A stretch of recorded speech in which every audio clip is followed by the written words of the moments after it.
नमस्कार माझ्या सर्वांना, मी शिवानी. गावाकडच्या स्वादमध्ये आपलं खूप खूप मनापासून स्वागत आहे. तर आज ना मोसम खूप मस्त झालेला होता, मस्तपैकी पाऊस आलेला होता आणि मस्तपैकी वातावरण झालेलं होतं. तर गरम खाण्याची काही ना काही इच्छा होतेच, पकोडे वगैरे असं काही चटपटीत असं आपल्याला खायला आवडतेच.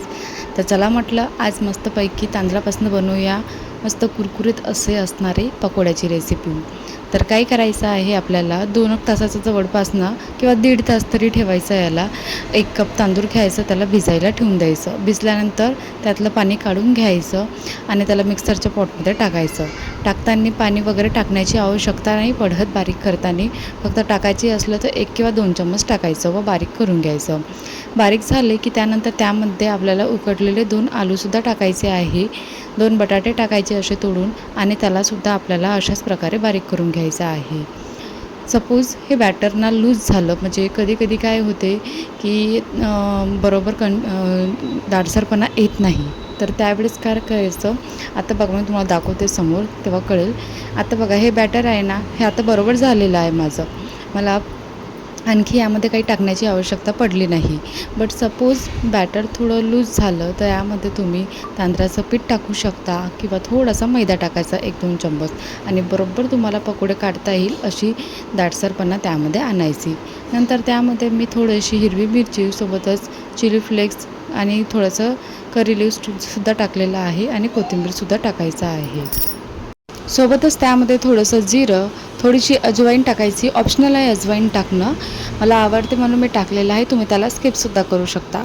व चवीनुसार मीठ टाकायचं आणि आणखी तुम्हाला स्पायसीनेस आवडत असेल म्हणजे पकोड्यामध्ये तर तुम्ही चटणीसुद्धा बनवू शकता किंवा यामध्ये थोडंसं ब्लॅक पेपरसुद्धा टाकू शकता. आता हे सगळे इन्ग्रेडियंट आपल्याला मिक्स करून घ्यायचं आहे बॅटरमध्ये आणि मस्तपैकी असं बॅटर आपलं बरोबर रेडी झालं की नाही झालं हे थोडंसं चेक करायचं. चेक करताना म्हणजे कसं हातामध्ये बरोबर आपल्या येते की नाही येत बा, म्हणजे पटकनच असं लूजसारखं होतं आहे बा, हे चेक करून बघायचं. तर मी करताना मला बरोबर परफेक्ट वाटलं तर म्हणून मग याच्यावाले मी पकोडे तयार करून घेतलेले आहे.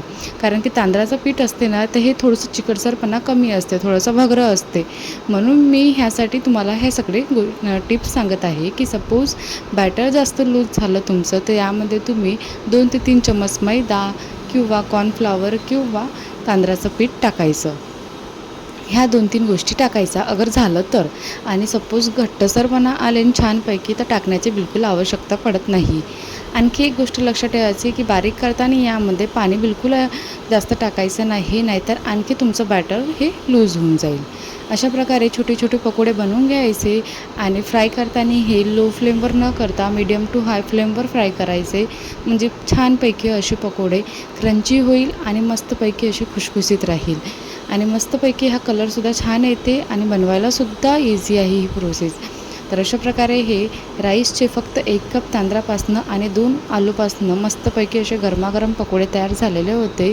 तुम्हीसुद्धा ही रेसिपी बनवून बघा आणि तुम्हाला नक्की आवडेल ही माझी गॅरंटी आहे. सोबतच मी कढीपत्त्याचे सुद्धा त्याला बुडवून त्यालासुद्धा फ्राय केलं, ते सुद्धा मस्त वाटत होते. अशा प्रकारे ही राईस पकोड्याची रेसिपी तयार झालेली आहे. कशी वाटली आजची रेसिपी? तुम्हाला आवडली असेल तर बनवून बघा व चॅनलला सबस्क्राईब करायला विसरू नका. अशाच रेसिपी बघत राहा, एन्जॉय करत राहा. चला तर टेक केअर, बाय.